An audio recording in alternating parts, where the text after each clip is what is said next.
Le feu de la forge ne ment jamais. Sous les lourds coups de marteau, le vieux maître n'a pas seulement plié le fer. Il a forgé le destin du ferlo ami un sabre court, vif et tranchant. Pour un jeune homme qui n'a désormais plus le droit de reculer.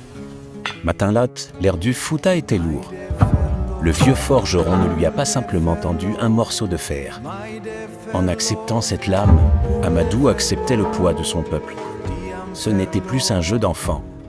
C'était le pacte sacré des Ardos. La sabre n'était plus un simple morceau de fer. Il était devenu le prolongement de son bras. Dans le silence brûlant du ferlo, Amadou a dansé avec la poussière et le vent. Il a compris que pour le Mbal-Mbal, la vitesse est le meilleur des boucliers. Le Fouta ne dort jamais d'un œil tranquille. Au loin, le vent n'apportait pas seulement la poussière, il apportait la guerre. Les pillards approchaient.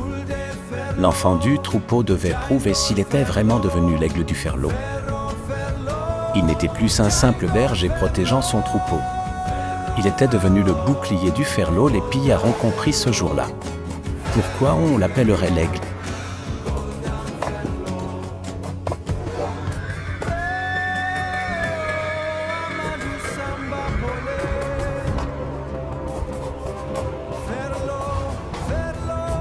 Dans le tourbillon de poussière, la lame d'Amadou a fendu l'air.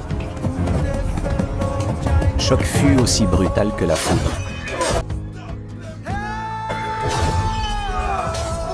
Dans le chaos de la bataille, les regards se sont croisés.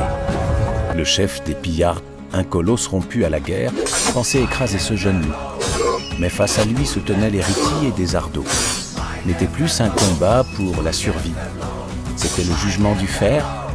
Chef à terre, le reste de la meute n'a pas demandé son reste. Ils ont fui vers le soleil couchant, emportant avec eux la terreur qu'ils croyaient semer. Amadou resta seul dans le silence revenu.